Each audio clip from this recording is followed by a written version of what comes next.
Hi all welcome to football arena. 2002 Brazil ദേശീയ team അവസാനമായിക്കൊണ്ട് ഒരു വേൾഡ് കപ്പ് കിരീടം സ്വന്തമാക്കിയിട്ടുള്ളത്. അതിനുശേഷം ബ്രസീലിൻ്റെ ആരാധകർക്ക് നിരാശകൾ മാത്രമാണ് ലഭിച്ചിട്ടുള്ളത്. ഇത്തവണയെങ്കിലും ഒരു തിരിച്ചുവരവ് സാധ്യമാകുമോ എന്നതാണ് ആരാധകർ ഉറ്റുനോക്കുന്നത്. കാർലോ ആഞ്ചലോട്ടിക്ക് കീഴിലാണ് 2026 വേൾഡ് കപ്പിന് വേണ്ടി ബ്രസീൽ ദേശീയ ടീം ഇപ്പോൾ റെഡിയായിക്കൊണ്ടിരിക്കുന്നത്. ഏതായാലും ഇതുമായി ബന്ധപ്പെട്ട ഒരു റിപ്പോർട്ട് ഇപ്പോൾ പുറത്തേക്ക് വന്നിട്ടുണ്ട്. അതായത് ഒരു ഫെയർവെൽ ഫ്രണ്ട്ലി കളിക്കാൻ ഇപ്പോൾ ബ്രസീലിൻ്റെ ദേശീയ ടീം ഉദ്ദേശിക്കുന്നുണ്ട് എന്ന റിപ്പോർട്ടാണ് പുറത്തേക്ക് വന്നിട്ടുള്ളത്. അതിലെ പ്രസക്ത ഭാഗങ്ങൾ ഇങ്ങനെയാണ്. വേൾഡ് കപ്പിന് പുറപ്പെടും മുൻപേ സ്വന്തം നാട്ടിൽ വെച്ചുകൊണ്ട്, സ്വന്തം ആരാധകർക്ക് മുൻപിൽ വെച്ചുകൊണ്ട് ഫെയർവെൽ ഫ്രണ്ട്ലി മത്സരങ്ങൾ കളിക്കുന്ന ഒരു പതിവ് മുൻപ് ബ്രസീലിന് ഉണ്ടായിരുന്നു. അതായത് ഏറ്റവും ഒടുവിൽ 1998 ബ്രസീലിൻ്റെ ദേശീയ ടീം ഇത്തരത്തിലുള്ള ഒരു സൗഹൃദ മത്സരം കളിച്ചിരുന്നത്. അതിന് CBF ഇത്തവണ മടക്കിക്കൊണ്ടുവരികയാണ്.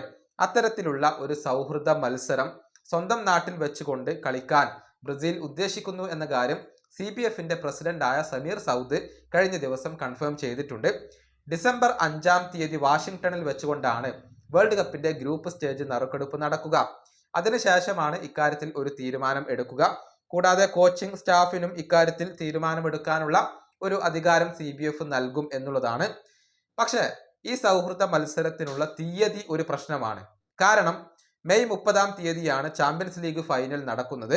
ജൂൺ 11 വേൾഡ് കപ്പ് തുടങ്ങുക. ബ്രസീലിന്റെ ആദ്യത്തെ മത്സരം 13 17 ഇടയിലായിരിക്കും. ഈ ചുരുങ്ങിയ ദിവസങ്ങൾക്കുള്ളിൽ വെച്ചുകൊണ്ട് സ്വന്തം ആരാധകർക്ക് മുന്നിൽ വെച്ചുകൊണ്ട് ഒരു സൗഹൃദ മത്സരം കളിക്കുക എന്നുള്ളത് ബ്രസീലിനെ സംബന്ധിച്ചിടത്തോളം ബുദ്ധിമുട്ടുള്ള കാര്യമാണ്. കാരണം വളരെ ചുരുങ്ങിയ ദിവസങ്ങൾ മാത്രമാണ് അവിടെ അവശേഷിക്കുന്നത്. പക്ഷേ തീയതി കണ്ടെത്താനുള്ള ശ്രമങ്ങളിലാണ് CBF ഇപ്പോൾ ഉള്ളത് എന്നാണ് ബ്രസീലിയൻ മാധ്യമങ്ങൾ റിപ്പോർട്ട് ചെയ്തിട്ടുള്ളത്. ഏതായാലും സ്വന്തം ആരാധകർക്ക് മുന്നിൽ വെച്ചുകൊണ്ട് ഒരു സൗഹൃദ മത്സരം കളിക്കുമ്പോൾ അത് തീർച്ചയായും വേൾഡ് കപ്പിന് ഒരുങ്ങുന്ന ബ്രസീലിയൻ ടീമിന് കൂടുതൽ ഊർജവും മോട്ടിവേഷനും ഒക്കെ പകരുന്ന ഒരു കാര്യമായിരിക്കും. ഈ വീഡിയോ അവസാനിപ്പിക്കുന്നു. അടുത്തൊരു വീണ്ടും കാണാം.